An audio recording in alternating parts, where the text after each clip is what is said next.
Buenos días, ¿cómo amanecen? ¿Me oyen bien? Buenas, profe. Hola Daniel, ¿cómo estás? Buenos días. Buenos días, Juan José, ¿cómo estás?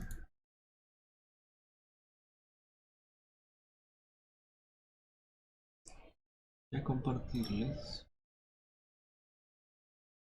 Todavía no sé qué sucede con el Moodle. No me cansé. Esperar la otra semana a ver si se arregla.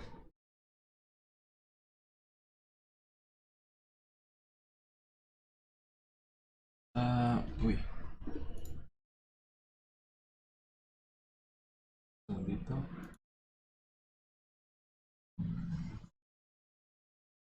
Ya lo corregí. Listo. Bueno, hoy vamos a mirar la segunda parte de las listas. Ya les he mostrado un poquito de cómo se puede copiar una lista y por qué es necesario. ¿Alguno se acuerda? ¿Por qué simplemente diciendo lista 1 igual a lista 2 no funciona mucho?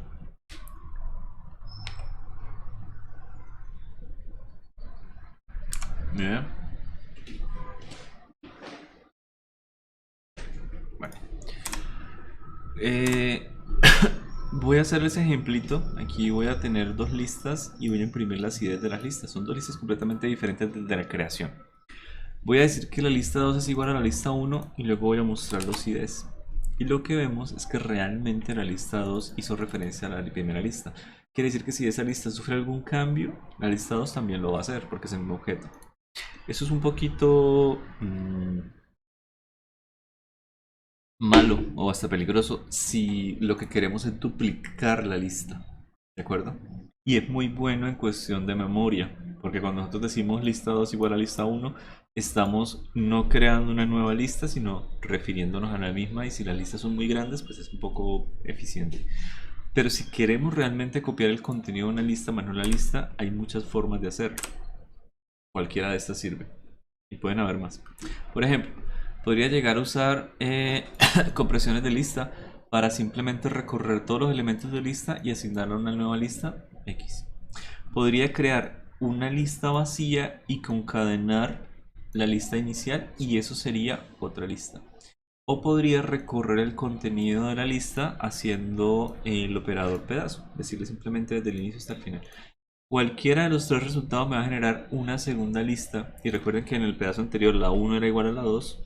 Ahora serían listas completamente diferentes. No importa cuál de estos se ejecuten, la lista 2 va a tener siempre una idea diferente. ¿De acuerdo? A la uno. Por ejemplo, este.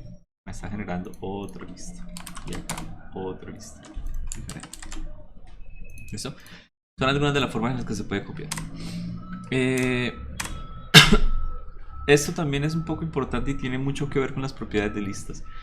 ¿Qué pasa si yo le genero, le pongo una lista a una función? Aquí tengo un numerito y una lista. Y con esos valores voy a alimentar la función m.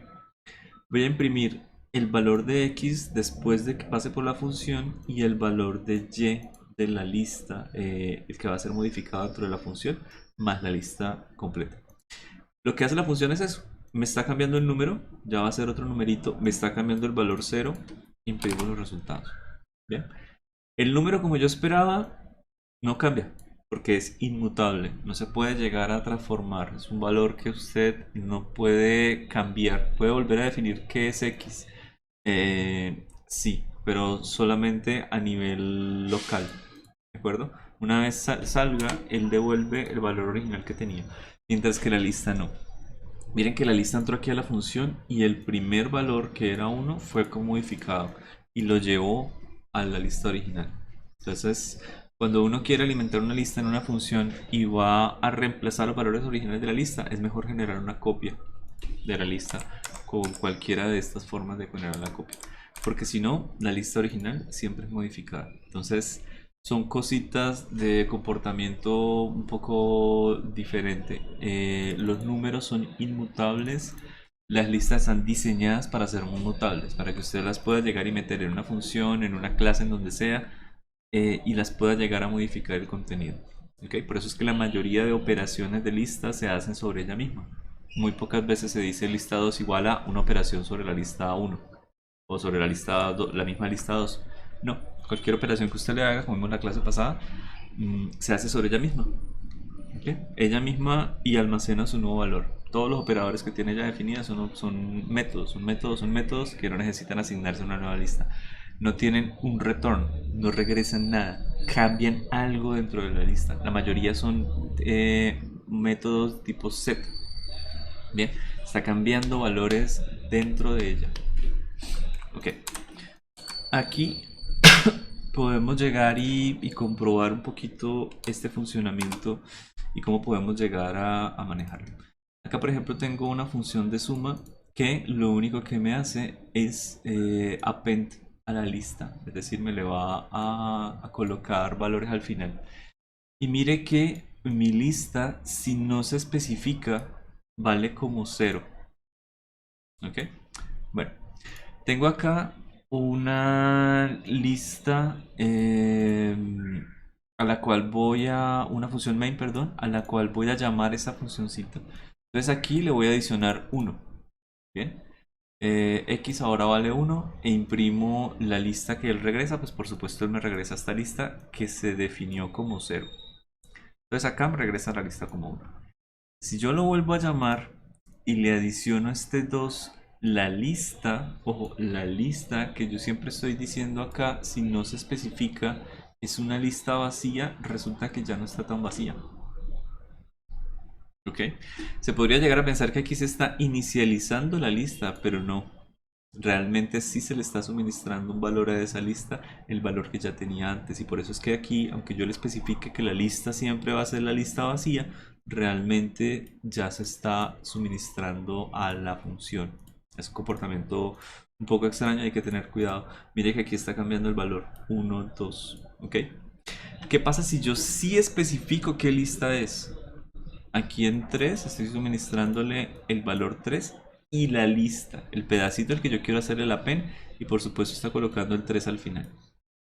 Y luego, una vez más, no especifico la lista a la cual yo quiero colocarla, por así decirlo, y está volviendo a la lista original, la lista que se creó la primera vez que yo llamé esta función. Raro, ¿no? Pero hay que tenerlo en cuenta. Usted puede llegar a pensar que aquí está creando una lista vacía en la entrada, y no es cierto. Esta lista solamente se crea una vez, cuando no se suministra nada. De ahí en adelante, al no suministrar, la lista ya existe y se le está haciendo una operación de append, se le está colocando nuevos valores. ¿Ok? Bueno, es decir, esas listas no se borran automáticamente. Usted la crea, va a seguir ahí existiendo hasta que usted la reemplace por otra lista del argumento. No es como que aquí se inicialice cada vez que se corre la función. No, ya la lista existe, entonces ya se le está suministrando automáticamente. Si usted la especifica como otra lista, por supuesto, funciona normal. Pero la lista original nunca se perdió, siempre estuvo ahí, en memoria.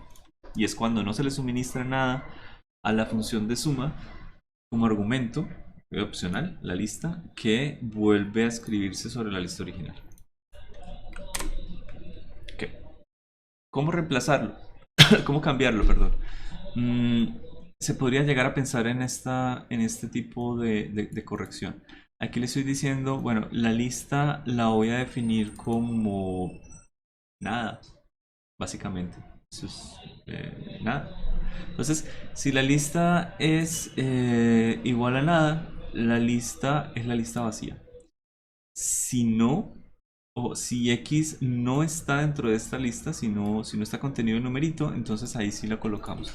La corrección que hace esto es que ahí sí me está creando una lista vacía. ¿Listo? Es una pequeña correccioncita que se le puede dar al código para que tenga el comportamiento que yo esperaba. Que si la persona no suministra una lista, me esté creando una adicional. ¿Me escuchan? Bueno, vamos a mirar ahora cómo nosotros podemos regresar listas de las funciones. Es muy útil porque nosotros antes regresábamos valores múltiples, regresar valores de x, y, z, y asignábamos x, y, z. esa parte está muy bien para cuando usted tiene pocos valores, pero lo ideal es que usted, si tiene una función que calcule muchas cosas, regrese muchas cosas y usted lo almacene como una sola variable. Cuando regresan muchas cosas y usted lo almacena como una sola variable, él automáticamente le va a crear un tipo de dato lista para cada una de esas variables. Entonces, aquí voy a pensar en una función de reversar. ¿Recuerda? La función de reversar, la cual me va a simplemente cambiar el orden de los elementos. Y acá cuando la llamo con esta lista. 2, 3, 4, 5. Cuando yo la ejecuto, por supuesto, él simplemente me cambia el orden de la lista, pero él ya me está regresando una lista. No hay ningún problema en una función en regresar. El resultado que se crea acá como una lista vacía, se ejecutan se itera, perdón, cada uno de los elementos de la lista y lo único que se hace es insertarlos desde el índice cada uno de los elementos. ¿Ok? Bueno, es decir, aquí estoy insertando en el elemento 0 el valor inicial que sería 2. Luego estoy insertando de nuevo en el elemento 0 el valor 3, luego el 4, luego el 5. Y recuerden que el insert lo que me hace es correr los elementos hacia la derecha. Entonces, la función que nosotros vimos reversar, que creo que también está construida entre listas, se puede hacer simplemente con la función insert. Con el método insert. Son métodos que se pueden usar para fabricar al otro. Son bastante sencillos. Ok. Y por último, vamos a mirar este ejemplito sencillo de contar cuántas veces aparece un número. Y es un ejemplo rápido de cómo podrían llegar a funcionar las listas, y vamos a tomar algo un poquitico del tema de funciones. Aquí estoy generando unas funciones muy, pero muy como métodos, ¿de acuerdo? Hacen cositas muy pequeñas cada uno de ellos. Por ejemplo, si yo quiero regresar una letra en mayúscula, yo lo único que hago es llamar otra función que es random character, que ahorita la miramos, en donde yo le especifico desde qué carácter inicia hasta qué carácter finaliza. Aquí tengo lo mismo para las minúsculas y aquí tengo lo mismo incluso para los números. Bien, así que las tres van a llamar a la misma función. ¿Y qué es random character? Él me va a regresar un entero, porque esta es la función de random int, que ya la importé aquí de NumPy. Y lo único que él hace es generarme números enteros desde un cierto intervalo. Aquí estoy cogiendo con ord el número que depende, que les tiene asignado a la lista de caracteres. Por ejemplo, la letra A, que creo que ya no se me olvida, es 97, ¿no? O algo así. Y la letra Z minúscula es ciento y pico, ciento por allá. Entonces él me va a generar el número entre 97 y ciento y pico. Este rand int hasta acá. ¿Qué va a pasar con ese número entero aleatorio que él genere? Con chr vuelvo y lo convierto en una cadena de caracteres. Entonces esto lo que está haciendo efectivamente es devolverme un número entre A y Z. Un número entre A y Z, pero mayúscula, o un número entre 0 y 9. ¿Listo? Y esta de obtener un carácter ASCII, simplemente estoy recurriendo a la tabla ASCII, colocándole aquí, deme un entero aleatorio entre 0 y 127 y luego conviértamelo en la tabla ASCII en un carácter. Son funciones sencillitas que yo construyo. Las tres, de hecho esas tres son bastante similares y se alimentan a otra función que ya tiene un poquito más de lógica matemática. Ok. Yo puedo llegar y meter esto en un código en el que yo voy a importar los métodos que yo hice acá. Si yo esto lo llamo random character, como si fuera una clase, me fue la palabra.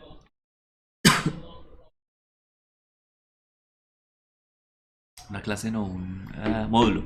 ¿Ok? Entonces tengo el módulo randomcharacter.py, lo importo y listo. Acá cuando yo llamo la función main, yo lo que voy a hacer es llamar diferentes funciones. Simplemente tengo mi función de referencia, perdón, mi variable de referencia, que es la referencia con la cual yo voy a empezar a comparar. Tengo acá una funcioncita que voy a decirle, hey, créeme una lista de valores y me va a crear 20. Esos son mis valores constantes. ¿Ok? Luego voy a imprimir cuáles son las letras y me ejecuta la función displayList que me va a mostrar simplemente la lista de valores. Y finalmente vamos a contar las letras. Y contar las letras es coger los caracteres que están aquí en crear la lista y los va a comparar con la referencia. Entonces aquí mi referencia yo la cogí como la letra A. Yo podría llegar y tener cualquier otro tipo de referencia, pero desde esa letra A mayúscula voy a comenzar a contar las letras que corresponden. Y finalmente una función para el display. Entonces, ¿cómo hago para crear la lista? Vale, mi cadena de caracteres vacía y le va a hacer un append de lo que me genere la función de random letras mayúsculas, la que teníamos acá. Ok, random letras mayúsculas. Valores desde la A hasta la Z. ¿Listo? ¿Cuántos? Los que yo le dije y le pedí 20. Entonces me va a generar una lista de 20 valores aleatorios entre A y Z. Luego de que ya creé la lista, voy a mostrar la lista. Y voy a mostrar la lista con los caracteres. Entonces display list lo que me hace es reconoce los caracteres y los recorre. Va a hacer un print de los caracteres. Aquí lo escribí de una manera, pero se puede escribir de otra. Puede ser que yo aquí en lugar de range, length, charts, ponga simplemente charts. O sea, recorra la cadena de caracteres y aquí imprima los elementos, ¿sí? Aquí imprimiría cada uno de ellos. Aquí lo estoy recorriendo por índice. Recuerda que hay muchas maneras de recorrer una lista con un for. Bueno, luego que lo muestra, va a contar cuántas letras se repiten. Entonces, lo que recibe es la cadena de caracteres y mi referencia. ¿Cómo va a funcionar? Sencillo. Yo ya sé que tengo que crear una lista vacía para contar las veces que aparece todos y cada una de los valores. Voy a contar las 26 letras que tienen el alfabeto en la tabla ASCII desde la A hasta la Z. Así que cojo y hago esto para crear una dimensión un poco más grande. ¿Se acuerdan que hacía el por? Me creaba tantos elementos como yo le pusiera aquí enteros. Entonces me va a crear 26 ceros. Eso es todo lo que hace. Listo. Y la crea vacía. 26 ceros. Bueno, vacía no, llena de ceros. Luego voy a cambiar esos conteos. Como yo voy a coger y voy a ir desde el rango de i hasta la longitud. Y lo único que voy a hacer es almacenar en conteos la resta de los números.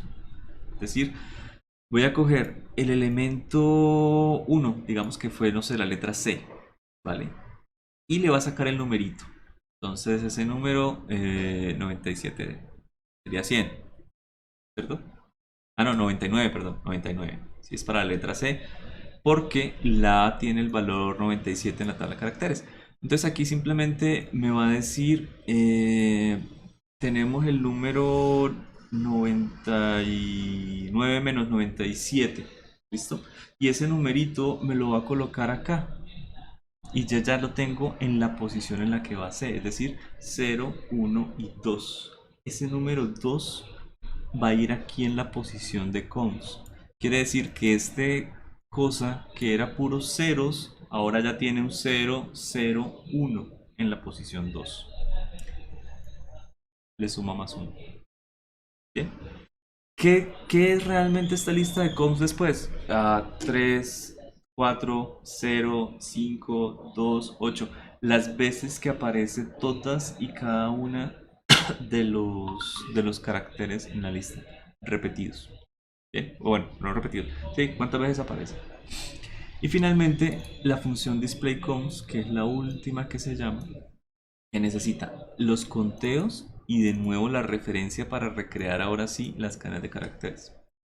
Entonces, alimento los conteos y la referencia. Va a recorrer toda la lista de los conteos, es decir, la lista donde aparecen todas las veces que apareció A, B y C, y va a imprimir esa lista y la conversión desde el valor I sumando la referencia. Por eso es que la referencia es tan importante.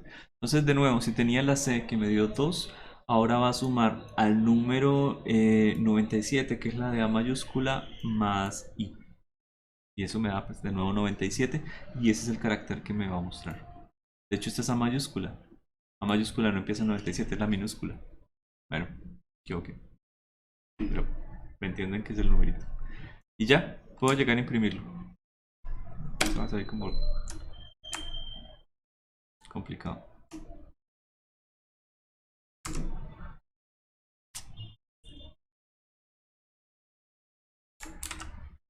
Ok. Ese será el resultado. ¿Listo? Estas son las letras que se generaron aleatoriamente. Y estas son las veces que aparece cada letra en las 20 que generó. La letra A aparece 2 veces. Aquí hay una y aquí hay otra. La letra B no aparece ninguna. Aquí ninguna de estas tiene la letra B. La letra C aparece 3 veces. Y así sucesivamente. La letra X apareció una. Por acá está. No hay más. ¿Listo? Ok. ¿Puedo llegar a cambiar este comportamiento? Sí, pero de pronto tendría que tener algún cuidadito. Por ejemplo, si quiero hacerlo para letras minúsculas, podría llegar y llamarlo para las letras minúsculas. No pasa nada. Y aquí pues cambio la referencia. Podría llegar a mejorar esto de muchas formas. Es decir, podría llegar a que cuando se llamen estas funciones o generar un menú a la persona en el que escoja cuál de estas quiere calcular. O sea, podría llegar a hacerle muchas mejoras, ¿no? ¿Por qué aquí no utilizar esta A? O sea, ya está en la función, ya está el valor de A. ¿Por qué no que este random también devuelva el elemento inicial que se utiliza como referencia? Entonces, no hay que especificar la referencia. Hay muchas cosas que se le puede hacer. Si yo mejoro aquí esto con la letra A y le pongo que sea minúscula, el código va a funcionar igualito. Pero me va a comparar con las letras minúsculas. Si yo quiero para números, también lo puedo hacer. Random digit. Puedo llegar a cambiarlo. Perfecto. Y de pronto, ya aquí este de 26 me tocaría también cambiarlo. Voy a ejecutarlo así. Mi referencia es el número 0. Voy a ejecutarlo así. Y hay algunos problemas, ¿no? Esto.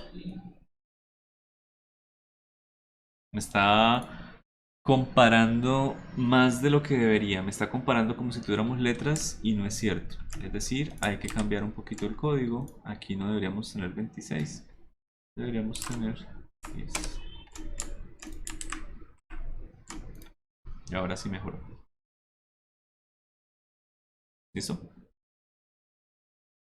¿Está claro? O sea, cuando usted le agrega como más posibilidades de las que puede Él sigue hacer recorriendo la con tabla cada... ASCII. Él sigue recorriendo la tabla ASCII como quiera. Podemos colocar aquí, no sé, 50. 50 counts. 50 de conteo. Y mirar qué me genera. Él la sigue recorriendo derechito. Ahí creo que no se alcanza a ver, pero por aquí termina la Z y empiezan eh, los... ¿Esto qué es? Ah, debe ser un BRAC. Bueno, ¿ustedes ya vieron cuántica? No, imagino que no. Una llave recta, un paréntesis recto, no sé cómo lo llaman. ¿Cómo llaman esto? ¿No se alcanza a ver? ¿Corchete? ¿Corchete? Ay, las clases... Estas. ¿Corchete? Y entonces estas, ¿cómo las llaman? ¿Llaves? Ok, y estos paréntesis, ¿no? Listo. Sí, por lo menos así sé yo. Ok, esto normalmente le llaman bra. Ket. No pasa nada. No, no, a ver después. No es no solamente por cuántica. Yo pensé que era algo que tenía que ver con la física solamente. Y no, parece que ese nombre es el nombre bastante estándar. Listo. Y así está el código. Ok, este código es larguito, pero les quería mostrar que con las listas también se puede llegar a ser organizado. Este se podría hacer como un objeto, por supuesto. Puedo llegar y definir un objeto que me genere estos números aleatorios y generar aquí pues las posibles cosas que puede hacer. Entonces aquí estaría llamando funcioncitas o métodos del objeto pequeñas, ¿no? Crear la lista con tales números, mostrar la lista con tales letras, display counts o simplemente un método que diga play. Un método que diga play es que ejecute todo este script y se acabó. Pero el mismo método me permite hacer todas las modificaciones que yo quiera. Bueno.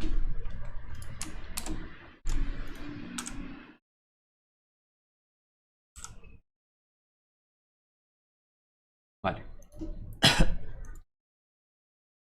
Estos métodos de buscar en listas, digamos, no son tan complicados. Realmente buscar en listas no es el problema de las listas y es simplemente buscar un elemento específico de una lista. ¿Sí? La clase list tiene un método que ya funciona como de búsqueda y es index. O sea, él me va a buscar y regresar el índice del primer elemento que lo encuentre en la lista. Y tiene los operadores fáciles para saber si un elemento está o no, que es in para saber si está o no está en la lista. Eso es de algoritmos de búsqueda, digamos que hay muchísimos algoritmos de búsqueda para buscar objetos, pero vamos a ver que realmente todos parten de una premisa muy importante de la lista.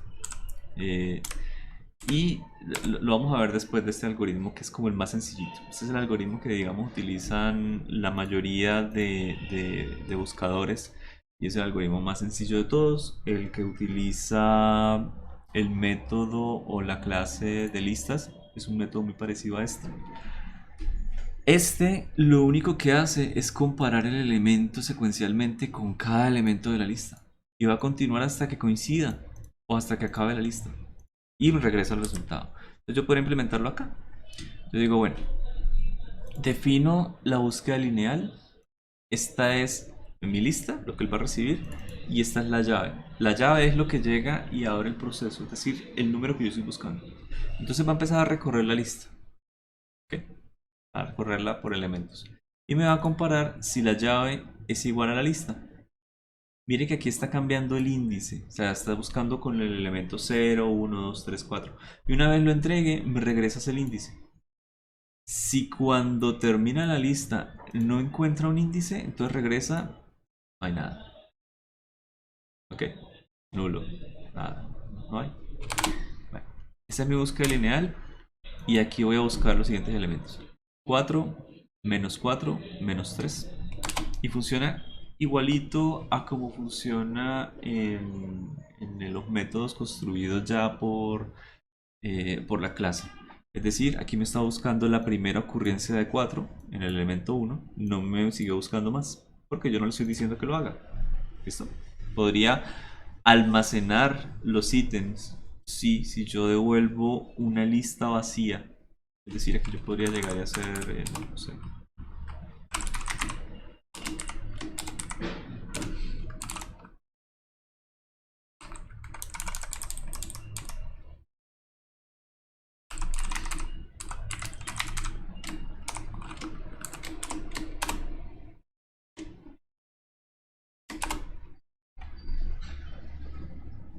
ah, perdón, qué pena.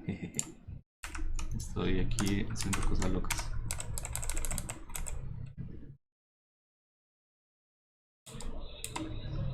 Y esto ya no tiene validez, ya les muestro por qué. Ahora sí. Entonces me va a regresar los ítems donde lo encontró. Claro, encontré el 4 en la posición 1, encontré el 4 en la posición 4 y pues este return on ya casi que no me sirve. Al fin y al cabo yo necesito es que una vez acabe de hacer la pena todos los ítems me regrese. Entonces no me sirve que me regrese este no, me va a regresar simplemente la lista vacía. ¿Sí? Entonces le subí un poquito la funcionalidad. Eso es todo lo que hice. De pronto perdí el concepto de el nom si lo necesitaba, pero yo creo que una lista vacía es bastante diciente, ¿no? No encontré ningún ítem. Y esos son los ítems donde está el número 4. Bueno, esta es la forma de búsqueda más elemental que se puede llegar a pensar en hacer. Esta es una un poquitico más avanzada, pero requiere algo. Requiere que los elementos ya estén ordenados. ¿Listo? Entonces cuando nosotros tenemos que los elementos ya están ordenados... Espérate un segundito.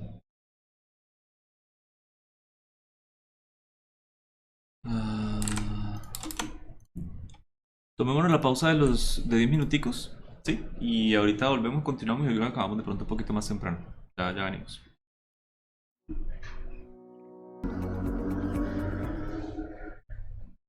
¿Listo?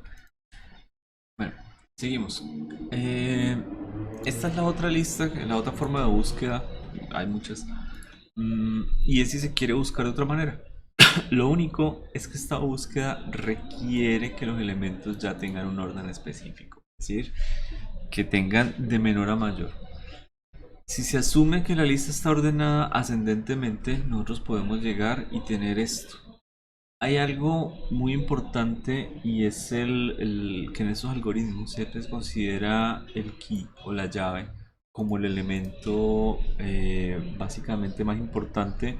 El key se considera como el elemento que ya encontré, ¿sí? Entonces aquí se va a comparar ese elemento llave, que en este caso es justamente la mitad de la lista, o el elemento que estoy buscando, perdón, con la mitad de la lista, y se consideran diferentes casos.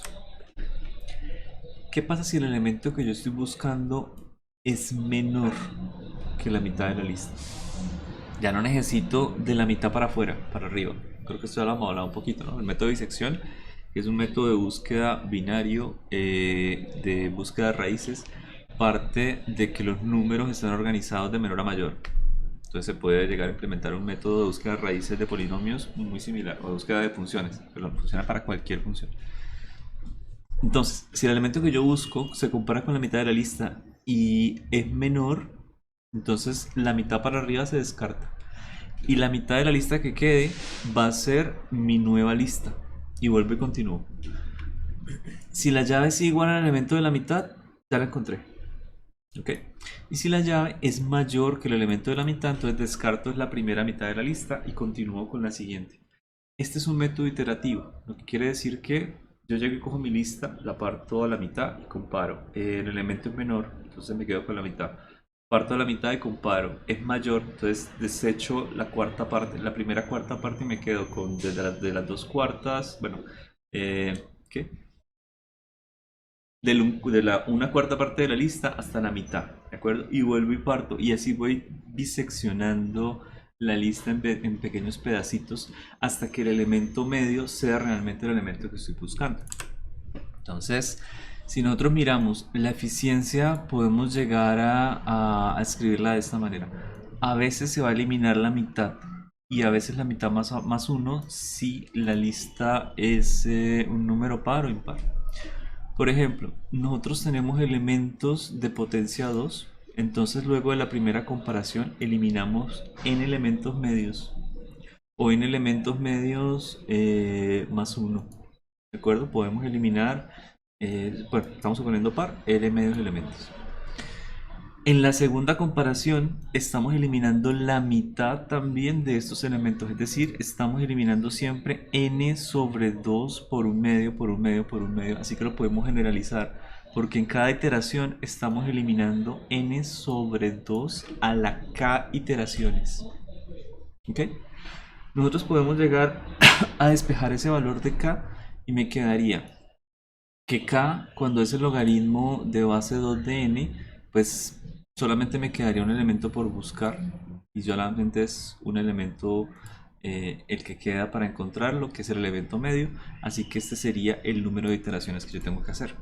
Tengo un elemento, una lista de 100, cuando yo el máximo número de iteraciones que necesito hacer para una lista de 100 es el logaritmo de base 2 más 1. ¿Okay? Logaritmo de base 2 del número de elementos de 100 más 1. No necesito hacer más. ¿Tienes calculadora por ahí? La mía no sé dónde está. Ese es lo que está reduciendo. Pueden comparar con 100 cuántas iteraciones necesitan. Comparen esas iteraciones con la búsqueda lineal. El máximo número de la búsqueda lineal que yo necesito para encontrar un elemento es 100. Porque necesito buscar y comparar con todos y cada uno de los elementos. Y puede ser que el elemento que yo esté buscando esté justo al final. ¿De acuerdo? No sé si tengan una calculadora por ahí. Bueno, le dan un numerito pequeño. No debe ser muchas iteraciones. Este es el método. Este es el algoritmo. Yo defino dos cosas y es el número bajo, es el mínimo elemento, por ahora es el elemento 0, y el número alto, que es el índice menos 1, perdón, la longitud de la lista menos 1, es decir, el elemento final. Y defino un contador, aunque este contador creo que no lo uso para nada, excepto podemos llegar a imprimirlo. Es el número de iteraciones que voy a hacer, ¿no? Aquí cada vez que entra a hacer una iteración, pues contador se está sumando más 1. Vale. Vamos a definir mi nuevo medio como la suma del alto más bajo sobre 2, pero por supuesto de manera entera, ¿no? Porque el medio, el alto y el bajo van a ser elementos de índice y es muy importante que esos elementos siempre terminen siendo enteros para poder accesar a la lista como tal. Entonces, si esa llave es menor que el elemento medio, es decir, accesando la lista con el elemento de la mitad, mi nuevo alto va a ser el medio de la lista, pues menos 1, porque ya no necesito el elemento de la mitad, al menos ya lo comparé. Si la llave es igual al elemento de la mitad, perfecto. Ya terminé mi comparación y regreso al elemento de la mitad como ese es el número que estoy buscando. Y en cualquier otro caso, es decir, cuando la llave sea mayor que el elemento de la mitad, pues yo no voy a cambiar mi alto, yo voy a cambiar mi valor bajo. Mi valor bajo va a ser el elemento medio más 1. O sea, siempre estoy descartando de la lista la mitad o la mitad más 1 de elementos, dependiendo de si es par o impar, pero estoy descartando casi que la mitad de la lista, de una. Entonces estoy avanzando bastante rápido. Y si después de estas comparaciones que están alimentadas pues con este while, es decir, el while termina, si el número alto que siempre está,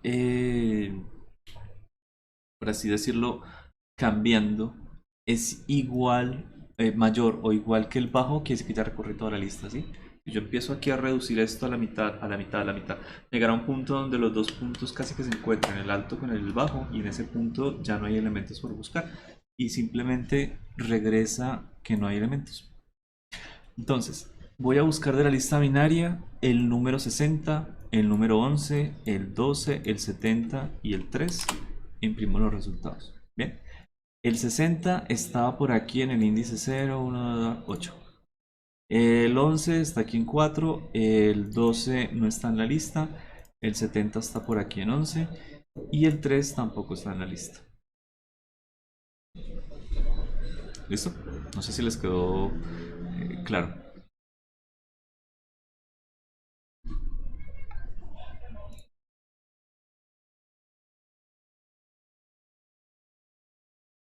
Buenas. ¿Alguna pregunta? Es que estamos analizando. Pero no, por ahora no. ¿No habían visto Pregunta. en ninguna parte el método de disección? ¿En ninguna parte de sus carreras? Creo que no. En cálculo 1, sí, por supuesto. Vale, ese método, el de bisección, se basa en la ordenada de la recta. Usted está buscando en cualquier eje vectorial y bueno, cada vector es una recta numérica, ¿no? No importa en qué dirección esté.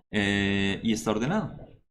Entonces se basa en esto, en que estamos buscando en un intervalo que está ordenado. Estamos buscando en una lista de números infinita, por supuesto, porque tenemos números flotantes básicamente, reales. Y tenemos números ordenaditos, sabemos que el elemento mayor, el elemento high es siempre mayor que el elemento menor, o sea, tenemos esta clase de cosas de elemento de la lista. Y si usted compara el código de bisección con el de una búsqueda binaria, es casi que el mismo principio. el mismo principio. Solo que de pronto la búsqueda termina es con índices, con signos que yo recuerde. Cuando el elemento alto sea de signo diferente del bajo, quiere decir que el medio es posiblemente el número, o sea, el número 0, el que estoy buscando, ¿sí?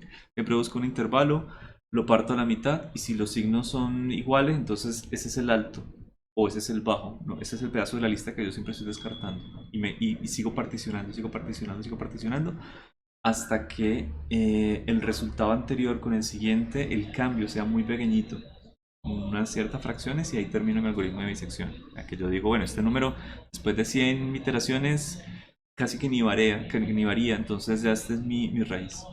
Son métodos muy similares, pero son métodos que de pronto ya van a ver en métodos numéricos con más detalle, métodos de búsqueda de raíces y esto, pero se basan en principios muy similares. Bueno, y finalmente esto es lo importante realmente en los algoritmos de búsqueda, en que sus datos tienen que estar ordenados, porque si no usted tiene que hacer una búsqueda binaria o una búsqueda estocástica. Los métodos estocásticos son básicamente los métodos aleatorios, es decir, bote una pelotica de ping pong y póngala a rebotar por acá de manera aleatoria a ver si le pega al número que está buscando. Puede ser que la lista no sea ordenada, pero puede responder una función, entonces de pronto la pelotica de ping pong tenga más suerte en una función, porque casi que la recorre como si fuera valles y montañas, ¿sí?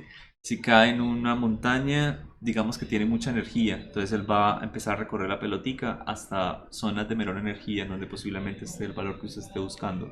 Son métodos ya que se basan en función, en el valor, y se llaman energéticos, porque es muy parecido a uno que tiene una energía potencial y está buscando el mínimo de energía potencial. Esos métodos se salen un poco del curso, pero vamos a aprender a usarlos más adelante por ahí. Rápidamente vamos a hacer una pasadita por esos métodos a ver cómo funcionan. Bueno, entonces el gran misterio es ordenar esas listas, y para ordenar las listas, digamos que la clase provee un método sort para ordenarlas que es bastante rudimentario, pero hay muchísimos algoritmos, y esto de cómo ordenar las listas es en lo que se va del algoritmo de búsqueda, el poder computacional. ¿Ok? Las tarjetas Nvidia tienen sus propios algoritmos de búsqueda construidos. Hay algoritmos de búsqueda de alto rendimiento, de alta computación, y todo se basa básicamente en cómo ordenar esos valores de datos. Porque pues teniendo ya muchos procesadores, de pronto se puede me fue la palabra. Bueno, dividir el trabajo en pequeños obreros. Eso entonces los pone a trabajar de manera eficiente. Acá tengo un pequeño videito en donde les muestran algunos métodos. Conozco algunos, no todos. No sé si escuchan. El algoritmo tiene sonido. ¿Sí lo oyen o no? Eso lo escuché. Ok, va a sonar un poco duro. O me avisan que le bajo el volumen.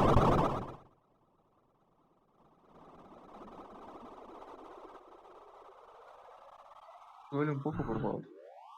¿Señor? ¿Se sube? Sí, por favor. Ok, ahí. Ya se escucha. ¿Se escucha o no? Se escucha pasitico. Pasitico. Pues no quiero que se escuche tan duro. Pasito. Espérate. Voy a hacer algo acá. Ahí. Perfectamente, profe. Vale.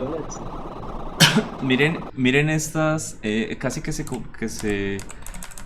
puede clasificar en lo siguiente: las comparaciones de los números, las veces que se está haciendo y cuántas veces está accesando al array. Entonces miremos el primer método rápidamente: cuántas comparaciones está haciendo entre valores y cuántas veces está accesando al array. ¿Vale? Este método de selección funciona simplemente comparando por zonas. Usted está comparando este valor con todos los demás. Con todos los demás, y dice, compara con este, con este, con este, con este. Es menor que todos, entonces está bien. Si no, entonces, este fue menor, lo cambia. y sigue comparando con los demás hasta encontrar el menor de todo el resto y lo va reemplazando. Entonces digamos que es de los métodos más rudimentarios y es un poquito ineficiente. ¿Listo? Ahí terminó. Para un arreglo que de hecho no es tan largo, se accesó 15.000 veces y se hicieron 7.800 comparaciones. Muchísimas. Para una cosa que yo creería tiene, no sé, menos de 100 elementos de pronto. En fin, y hay otros. Bueno, esto tiene un poco más.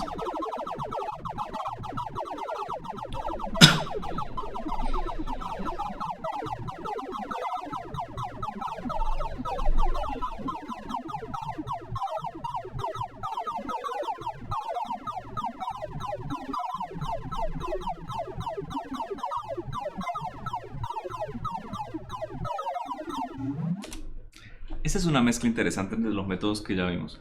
Porque si yo me paro en cualquier punto, puedo llegar a notar algo curioso.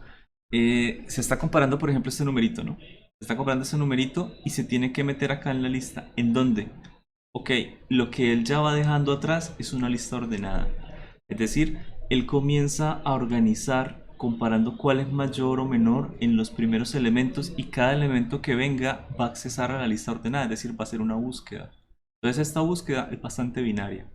Y de acá simplemente lo va a insertar en el elemento que corresponde. Entonces parte la lista en dos, busca por acá y dice, ok, aquí es donde debe ir y ahí lo inserta. Y mueve todos los elementos a la derecha.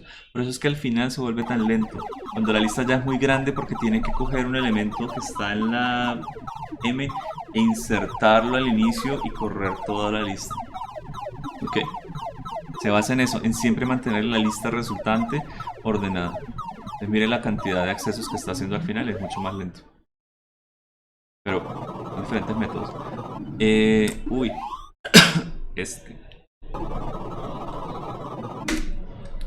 Recorrió todas las listas. ¿Ok? Recorrió todas las listas y comparó solamente con un elemento. Con el de la mitad. O sea, llegó y comparó toda la lista y dijo el de la mitad o el valor promedio o medio de lo que encontró. Hay diferentes implementaciones. Digo que es como mi punto medio y cualquier elemento que yo encuentre que sea más grande que ese, entonces va a la lista a la parte de la derecha. Y si no, entonces va a la parte de la izquierda. Entonces por eso se llama organización left-right. Va a organizarlos a la izquierda o a la derecha. ¿Cuál es la ventaja? Pues que aquí tiene elementos desordenados, pero estamos seguros de que al menos pertenecen a la mitad de la derecha. Y estos elementos desordenados, pero a la mitad de la izquierda. Vuelvo y lo repito, siempre partiendo por la mitad.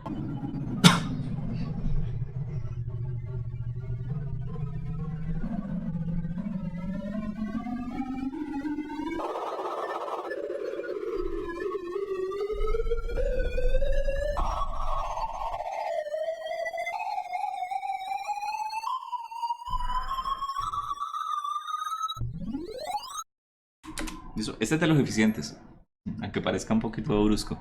No sé si notaron, pero aquí siempre hay un elemento en verde. Aquí aparece, por ejemplo, este es el elemento con el que está comparando. ¿Sí? Siempre aparece por aquí cuando empieza. Mira, aquí está el elemento en verde. Es el elemento con el que está comparando. Izquierda a derecha. Y está siempre redistribuyendo. Varían también. Porque, por ejemplo, aquí, después de que hizo esta partición a la mitad, se fue aquí por pedacitos más chiquiticos. ¿Por qué no sigo partiendo a la mitad, a la mitad, a la mitad, a la mitad? Realmente no interesa mucho en la implementación final. Bien, esas son implementaciones pequeñitas. De pronto, después de cierto número pequeño, empieza casi que... O sea, esta mitad de la lista es desordenada. Prácticamente, la mitad de la izquierda. Pero podría haber tenido toda la lista de una manera desordenada. Y empezar en la última iteración, ahí sí darle los últimos pasos, la última distribución. Es implementación, funciona casi igual.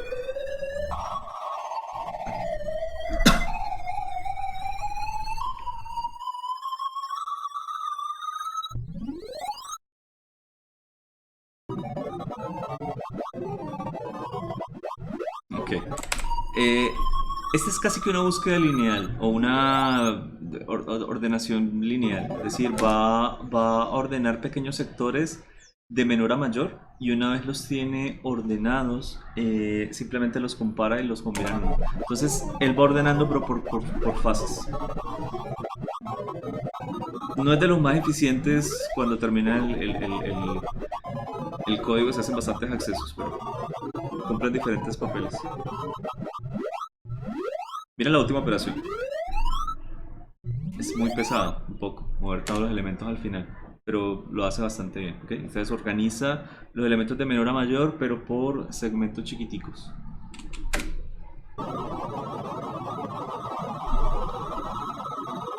Ah, ok, este es de los métodos más complejos. Porque casi que en la primera iteración él le da energías. Es decir, hay zonas que él determina son de mucha energía o de poca energía. Estas zonas en las que casi no hay variaciones le da una cierta categoría, y estas zonas donde hay altas variaciones le da una cierta categoría.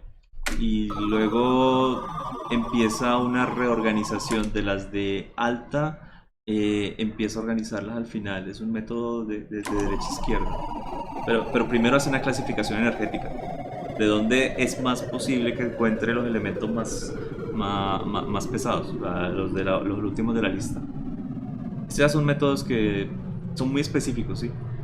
Se necesita estudiarlos a fondo.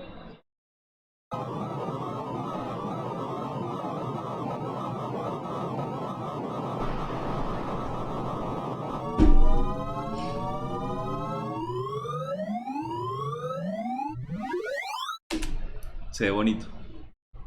No puedo decir más de este. Ni idea.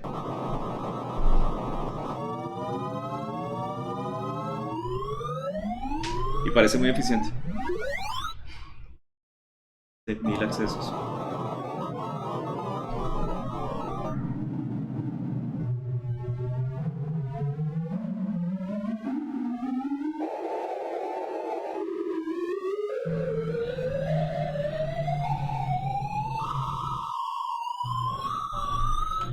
No sé si se dan cuenta, pero los últimos métodos ya son de varias variables de acceso.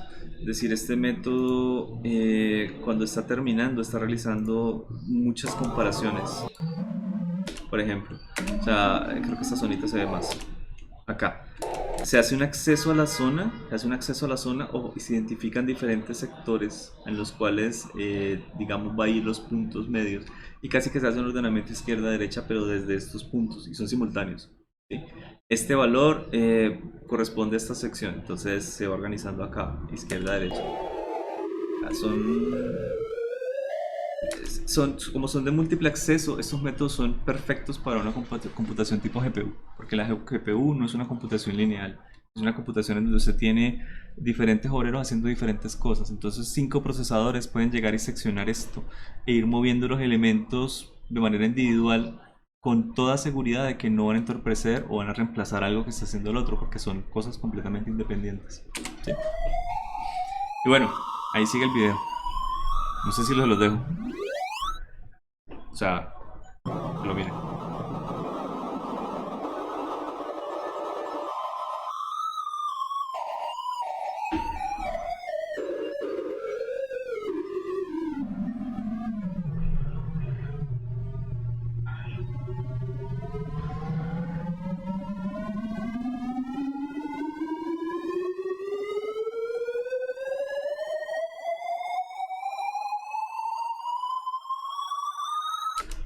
Esa es la librería C++.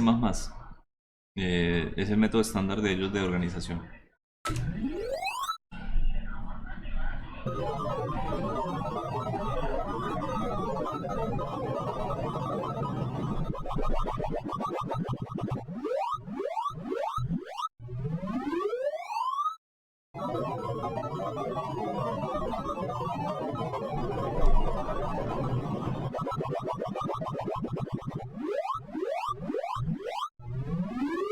Muy similar al método de merge, pero de C. Es lo mismo, la librería C++.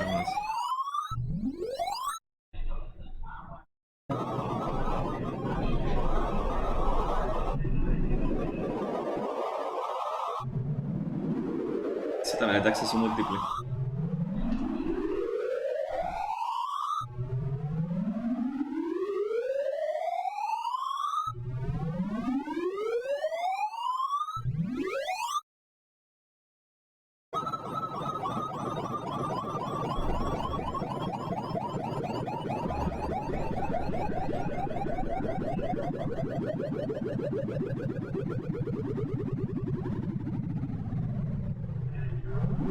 Este es de lo más ineficientes que hay.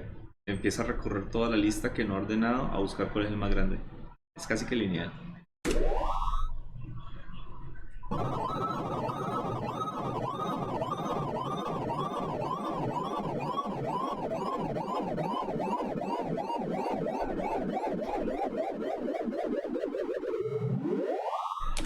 Cada iteración guarda dos valores, el más grande y el más mínimo de todos los que encontró. Es muy lineal, pero de pronto un poquito más optimizado porque ya va organizando una vez la parte final y la parte inicial de la lista. Entonces son dos variables que almacena por cada iteración que hace. Y bueno, no sé si dejarles el resto, hay muchísimos. ¿Lo quieren ver todo? Sí, por favor. Igual ahí lo voy a subir, ¿no?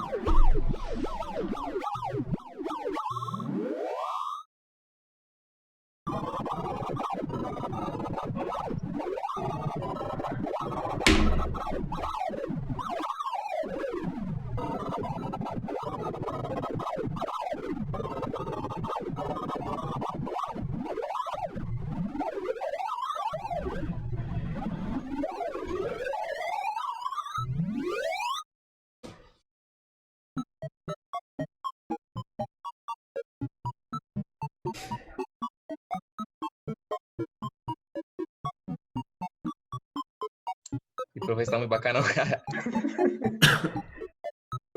Este es el más loco de todos. La teoría de coja 100 dados en un vaso y dele vueltas y colóquelos en una posición y repítalo hasta que todos los dados estén dando el mismo número. Este es básicamente reorganice la lista de manera aleatoria hasta que en algún momento esté ordenada. ¿Cuándo termina? ¿En la primera iteración? ¿O nunca? ¿Listo? Bueno, no se sabe, es aleatorio. Y no converge, es aleatorio. Puede ser lo mismo de los dados. Puede ser que todos voten el número 6 en la primera vez que usted vota los 20 dados. Puede ser que ninguno. O la mitad, o le falte solo uno. Y la segunda no depende de la primera. Realmente podría darle lo mismo, podría darle otro número. En fin. Bueno. Y vamos a darles dos de los más sencillitos que hay. Orden por selección, simplemente se busca el elemento más pequeño de la lista, el más chiquitico, y se intercambia por el primero. ¿Okay? Luego se busca el más pequeño de los que quedan y lo intercambia por el primero. Esta es bastante lineal, se va buscando de izquierda a derecha, es solo uno de ellos. Un segundito. Ah, sí, los sonidos que le ponen entre operación y el tamaño del elemento le dan todo. Entonces, bueno, acá se tiene el primer elemento como comparativo. Se busca todos los de la lista y se encuentra el más pequeño, que fue 1, y se hace swap. O sea, es una operación donde este índice 0 se reemplaza por el 1 y el 1 por el 2. Y luego se sigue buscando con los que quedan. Y se encuentra que ese 2 que se acaba de poner, un poco ineficiente, digamos que no guardan como esa energía, ese registro donde podría ir, que es el 2, entonces hace el swap con el 9. Lo mismo, el tercero se sigue buscando, se hace un swap, del quinto se hace una comprobación, ¿no? No hay números menores que el que ya está, entonces no se hace nada. Se sigue el cambio de índice, eso sí. Se hace la comprobación entre 6 y 8 y finalmente otro swap, swap, y se acabó y ahí ya queda ordenada la lista. ¿Vale? Y este es el algoritmo. No tenemos que matarnos mirándolo y analizándolo mucho. Simplemente se tiene aquí el mínimo, que es el elemento iésimo, el elemento 0, y el índice. Y luego se recorre desde ese índice en adelante de la lista. Y en cuando el mínimo es mayor, entonces se intercambia con otro. Perdón. Ah, sí, se intercambia ese mínimo con el valor que es menor y se cambia el índice del mínimo. ¿Ok? Si es diferente, aquí está el swap. Este es el swap y este es el cambio de índice, mejor dicho. Este es el que cambia el índice y este es el swap. Y se regresa a la lista. Este no es tan... Es mejor entenderlo acá y ver el algoritmo acá. ¿Ok? Esta será la lista ordenada. por orden de selección es bastante lineal, es decir, mire todas las comprobaciones que tienen que hacer. Bueno, acá no, una identificación y se tiene que comparar con 1, 2, 3, 4, 5, 6, es decir, se tiene que comparar con los elementos de la lista menos 1. Cada iteración se tiene que comparar con elementos de la lista menos 1. Y siempre se hace accesos. Aquí se accedió 1 y 2 veces con la operación de swap. 1 y 2 veces, 1 y 2 veces. Aquí no se accedió, pero sí hizo una comparación. Pero es que en los algoritmos antes muchas veces aparecía, creo que esos dos valores, ¿no? Cuántos accesos y cuántas comparaciones. Aquí se hizo 2 accesos, una comparación. Ese es el contador que es de pronto importante. Cuando usted accede, está escribiendo en la memoria, y cuando usted compara, usted está leyendo al menos de la memoria. ¿Bien? Bueno, y este orden de inserción. Si se quiere ordenar una lista en orden ascendente, inserta repetidamente un nuevo elemento en la sublista hasta que toda la lista se encuentre ordenada. Bien, este es de los que mueven las cosas a la derecha. Es decir, este me está cambiando el orden de las cosas. Acá, por ejemplo, comprueba, de pronto es un poquito más eficiente en términos de que no tiene que recorrer toda la lista. Él va recorriendo la lista de izquierda a derecha, pero no la va a recorrer toda, simplemente hasta que cumple la condición. Ese es el primer elemento y compara con el segundo. Este es menor, déjelo quieto. Viene y compara con el segundo y el tercero. Este es mayor, entonces estos dos no corresponden de mucho, así que el 5 se va a insertar acá, ¿de acuerdo? Se corren. Luego el 5 se va a comparar con el 2, no se inserta. Entonces se deja así. El 9 ya quedó y ahora se compara con el 4. El 4 se compara con el 9, es menor, no se inserta. Con el 5 es menor el 4, así que se inserta y todo se va moviendo a la derecha. Y así sucesivamente. Aquí cuando por ejemplo estamos en la comparación de 9, bueno, se hizo el swap con el 8, se compara con el 1. El 1 es menor que 9, que 8, que 5, que 4, que 2. Así que se inserta acá y todo se mueve a la derecha. Y finalmente pues se termina acá. 6, menor que este, menor que este, no menor que este. Aquí va el 6 y se mueve toda a la derecha. Son algoritmos de los que aparecían allá como que la figura se distorsionaba y poco a poco se iba como aplanando.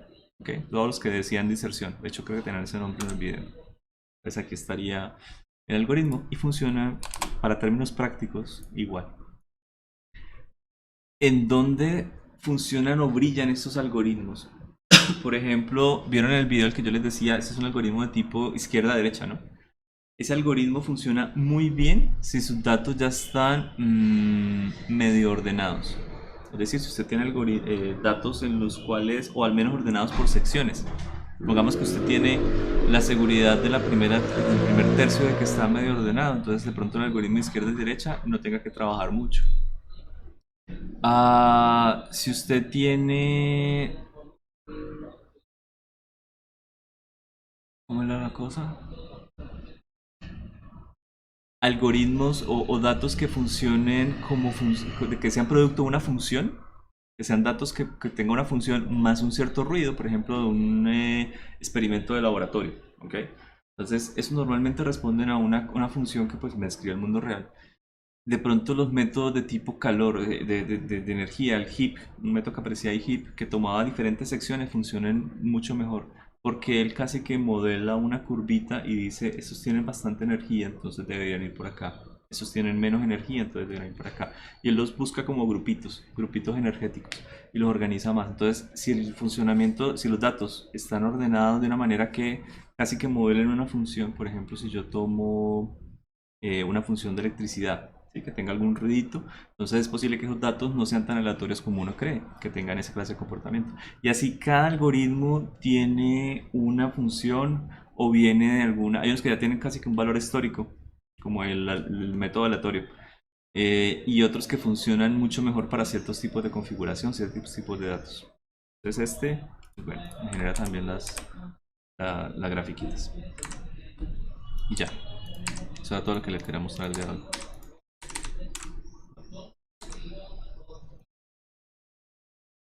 ¿Listo? ¿Les quedó claro? Yo les subo esto cuando pueda volver. Si quieren ver el video, ahí se los mando en el chat. Eso sí. ¿Alguna duda?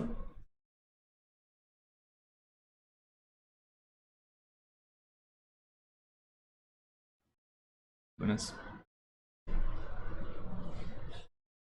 ¿No? Sí. David, Daniel, Señor. Lenny. ¿Dudas? ¿Comentarios? ¿Preguntas? Ámbar. No, profe. ¿Listo? Lucas. A mí como más que se me quedó pegado todo el... Es interesante ese video. Es interesante y de pronto uno le puede generar la duda y va y uno busca el algoritmo a ver cómo funciona. A ver cuáles de esos al menos son lineales y cuáles de verdad utilizan computación GPU. Puede llegar a ser interesante. Bueno, entonces los abandono. Listo, que estén muy bien y gracias por venir. Yo voy a subir la información cuando pueda. No sé qué pasa. Ok. Que les debo las diapositivas anteriores también. Chao, que estén muy bien. Gracias. Listo, profe. Vale, profe, hasta Entonces- luego. Listo, profe, hasta luego, que esté muy bien. Ay, esperen, yo no voy a cerrar la reunión de una vez. Si ustedes quieren salir, bien, pero si se quedan, los agradezco. Yo la cierro faltando por ahí 15 minuticos. Listo, profe. Ah, bueno. Listo, profe.